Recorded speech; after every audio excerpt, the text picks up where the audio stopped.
let's dive into this improving your English thing. You send over this guide and wow, it's a lot. Yeah, it can be a bit overwhelming, right?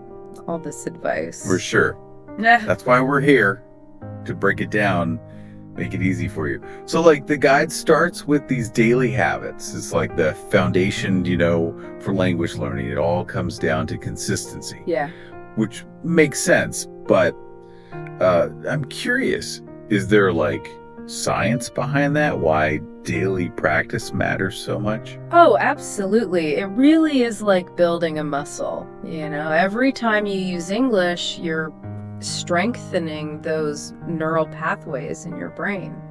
Interesting. It's fascinating, actually. Think of it this way. You're craving pizza, right? Okay, yeah. Craving pizza. I'm with you. Instead of thinking quiero pizza in Spanish, you directly think, I want pizza. I see. That direct thought in English, repeated daily, that's what really makes it stick. Okay, that's a really cool way to visualize it. So it's not just like cracking open a grammar book once a week. It's about making English a part of everyday life. Yes. And one of the habits the guide stresses is thinking in English. I gotta admit, I'm a bit skeptical. How do you even start doing that? Yeah, it's definitely a gradual process, but instead of translating from your native language all the time, try just narrating your day in English. Okay. Even simple things like, I'm making coffee, or where are my keys? That's a really practical tip. I can see how that would like shift my brain into English mode more often. Now, the guide also talks about learning new words every day. Honestly, I kind of feel overwhelmed by vocabulary already. Does cramming in tons of words actually help? Not really. It's more about quality over quantity. Choose a few interesting words each day and then try to use them in sentences. Like the guide uses the word mellifluous, for example. Mellifluous. Okay. It means sweetly flowing or sounding. So you could describe someone's voice as mellifluous. Ooh, mellifluous. I like that. Definitely going to try and slip that into a conversation today. It's way more memorable than just like, staring at a definition. Okay, what else is in this daily habit section? Well, the guide is a big fan of reading out loud. Reading out loud? Really? I know, but hear me out. Okay, I'm intrigued. I usually just kind of skim articles in my head. What's so special about reading out loud? Well, think of it as like a low-stakes way to practice speaking. It helps with pronunciation, and it gets you comfortable hearing your own voice in English. Right. Which is huge for building confidence. That's a great point. It's like rehearsing for those moments when you actually have to, speak English in front of others. Okay, so we've got thinking in English, adding a few new words daily, and reading aloud. Those are great individual habits, but what about really like immersing myself in the language? That's got to be key, right? Absolutely.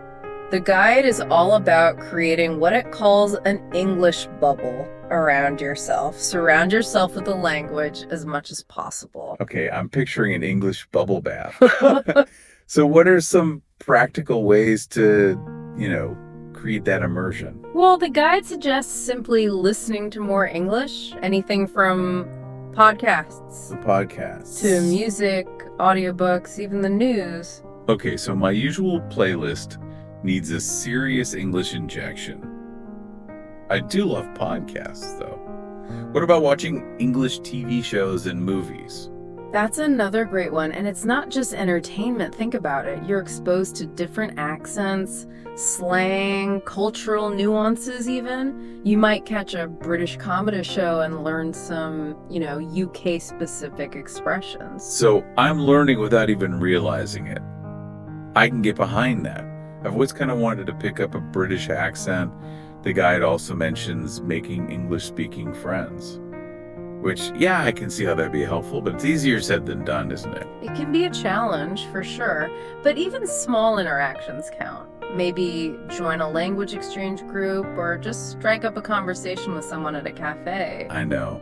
I know it can be scary, though. It can. Oh, my first attempts at speaking English were riddled with blunders. Yeah. I once asked for a coffee instead of a coffee. Oh, I can only imagine the barista's face. But you know what? Everyone starts somewhere. Don't let those early mishaps discourage you. And if you really want to go all in on the immersion experience, Hit me with it. I'm ready. the guide recommends traveling to an English-speaking country. Now, I know that's not feasible for everyone, but if you have the opportunity... I'm already dreaming of a trip to London.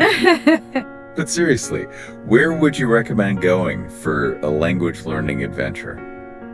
It really depends on your level and what you're looking for, you know? Yeah, true. Malta is known for being very welcoming to beginners.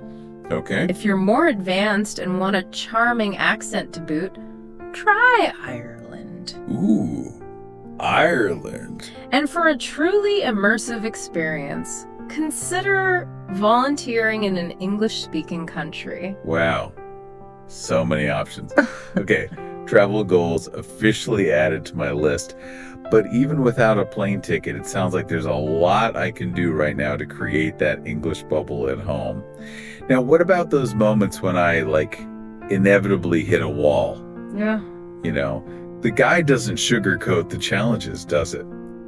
Not at all. In fact, it dedicates a whole section to overcoming those bumps in the road. And I have to say, its approach to mistakes is really refreshing. Okay, I'm ready for a dose of positivity. Tell me more. Well, it encourages us to see mistakes not as failures, but as feedback. They're actually a sign that you're pushing yourself and trying new things. That's a good way to look at it. Yeah. I definitely have a tendency to get discouraged when I mess up. Yeah. But you're saying I should embrace those blunders. Exactly. They're stepping stones on the path to fluency. Speaking of which, the guide has some interesting practical advice for navigating those tricky situations. All right, let's hear it. I'm all about turning challenges into opportunities for growth. So how do I turn these challenges, into stepping stones? What kind of advice does the guide give? Well, it starts with a simple idea. Just accept that you'll make mistakes. Yeah, of course. It's inevitable, really. Remember that coffeeing story? Oh, yeah.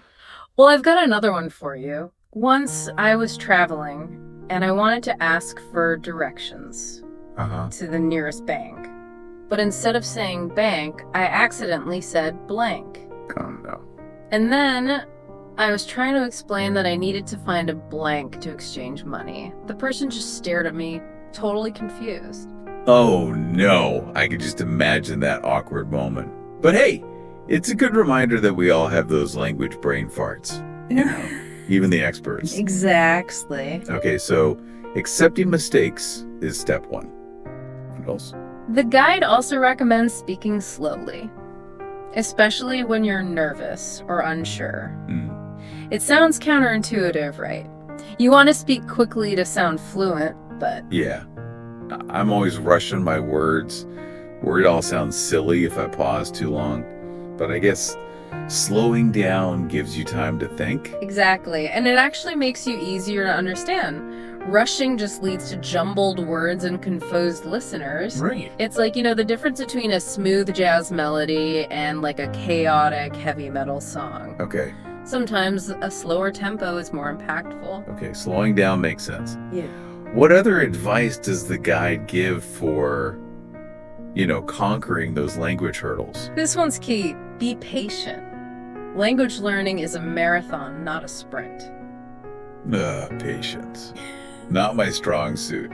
I want to be fluent like yesterday. I know. But I guess comparing myself to others just leads to frustration. It's about focusing on my own progress. Exactly. Everyone learns at their own pace. Some people pick up languages quickly, others take more time.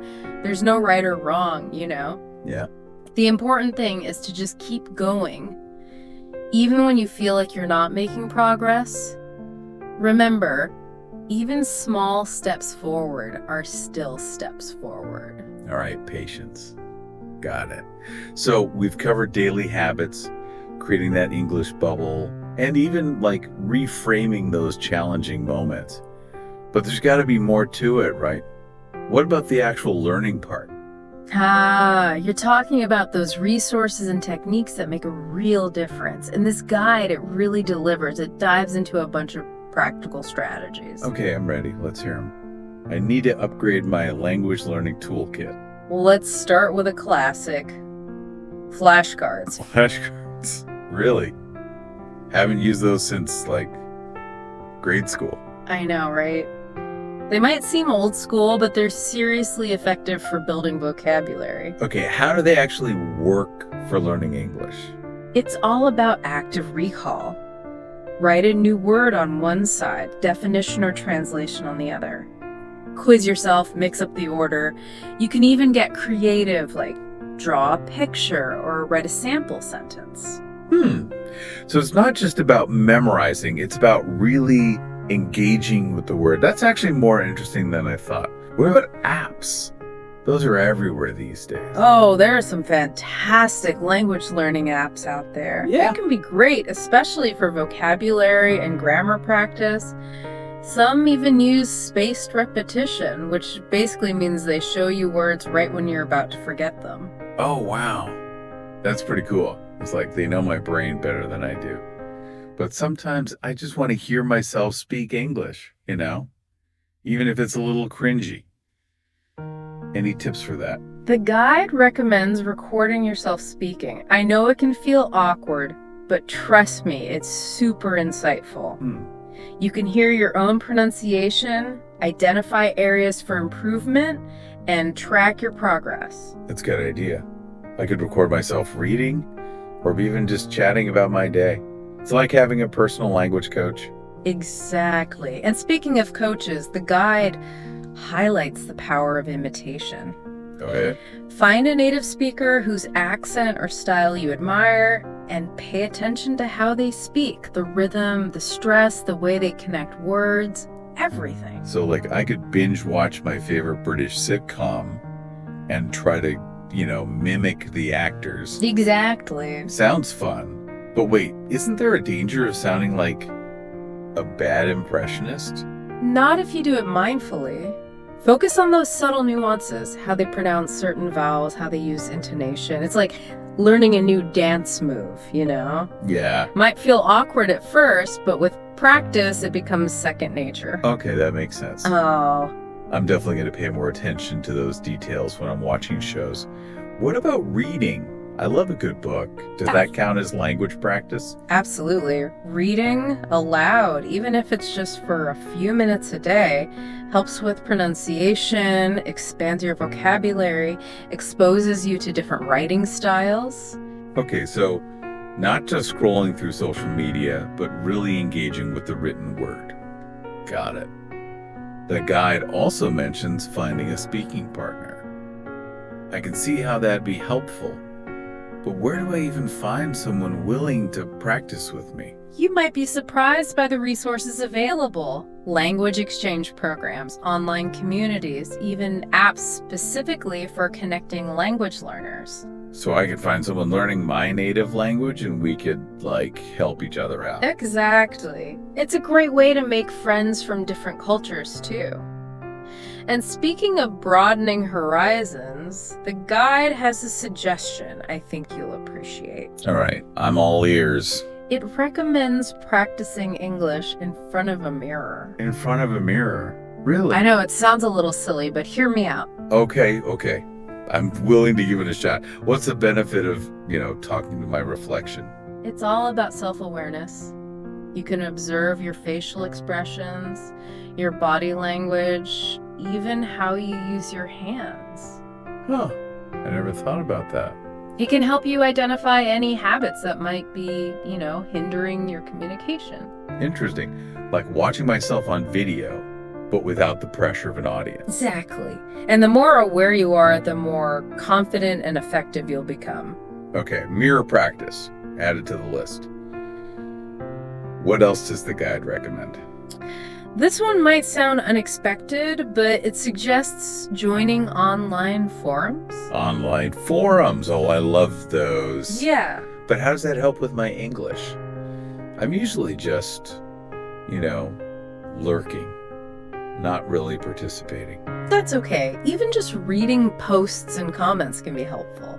Exposes you to new vocabulary, writing styles, and if you feel comfortable, why not jump into a discussion? Share your thoughts, ask questions, interact with native speakers. It's a low-pressure environment. That's a good point. It's a way to use my English in a real-world context without the formality of a conversation. Plus, I could geek out about my favorite topics and learn at the same time. Double win. Exactly. It's Yeah. all about finding those opportunities to integrate English into your daily life, you know? Okay, so we've got flashcards, apps, recording myself, imitating native speakers, reading aloud, finding a speaking partner, practicing in the mirror, and even joining online forums. Oh, I'm starting to feel a bit overwhelmed again. Is there a way to break all this down into smaller steps? Yeah, so many great tips, but it's a lot to take in. How do I make sense of all this? You're right. It's easy to get overwhelmed. The guide actually uses this great analogy. It says, learning a language is like building a house, right? Okay. You don't try to build the whole thing at once. Oh. You lay the foundation first, those core habits, the daily things we talked about. Yeah, okay. And then you start adding those building blocks one at a time, choosing the techniques that work for you. So I don't have to do everything at once. I can pick and choose. Exactly. Don't feel pressured to try every single technique. Start small, manageable, and exciting. Add more as you go. You're in control of your language learning blueprint. That's a relief. I thought I needed to be a language learning superhero to do all this. Okay, so starting small, building that foundation. What other tips does the guide have for making this, less overwhelming? This one's simple but important. Set realistic goals. Yeah. Instead of saying, I'm going to be fluent in 6 months, try something smaller. Like, I'm going to have a 5-minute conversation with my language partner every week. Okay, so smaller, more specific goals. It's like setting mini milestones along the way. Exactly. And when you reach those mini milestones, celebrate. Reward yourself. Even something small, like watching an episode of your favorite show in English. Or, a delicious pastry. Ooh, pastries and TV shows. Yeah. Definitely motivating. But what about when I feel like I'm just not making any progress, How do I stay motivated when I hit those plateaus? The guide actually has a really interesting perspective on this. It says to view those plateaus not as failures, but as opportunities for reflection. Ask yourself, what's working, what's not working? Maybe it's time to change techniques or, adjust your goals. So those frustrating moments can actually be valuable feedback. Exactly. And sometimes the best thing you can do is take a break. Oh, okay. Step away from the textbooks. Yeah. Watch a movie, listen to some music, read a fun book in English. Just enjoy it. That's a good reminder. It's easy to get so caught up in the work of learning that I forget to actually enjoy the language. So set realistic goals, celebrate small wins. Those plateaus are a chance to reflect. And don't forget to have fun. Any other final bits of wisdom from this guide? Just this. Remember why you started learning English in the first place. What inspired you? I wanted to, connect with people from all over the world, experience different cultures, travel more confidently. Those are fantastic goals. And when you have moments of doubt or frustration, reconnect with those goals. Remember that excitement you felt when you started. It's easy to lose sight of that bigger picture, when you're struggling with grammar or feeling awkward in a conversation. But remembering those deeper motivations, that can really reignite the passion. Exactly. And that passion is what will fuel your success. It's the driving force that will keep you going when it gets tough. Okay, I'm feeling inspired and ready to tackle those language challenges. Yeah. We've covered so much, from daily habits to those specific learning strategies, and like you said, finding joy in the process. Embracing the challenges and celebrating every step. It's been great diving deep with you into this guide. Remember, you've got all the tools you need to succeed. Keep practicing, keep exploring, and most importantly, keep believing in yourself. And to everyone listening, thanks for joining us on this deep dive. We hope you've learned something valuable today. Until next time, happy learning.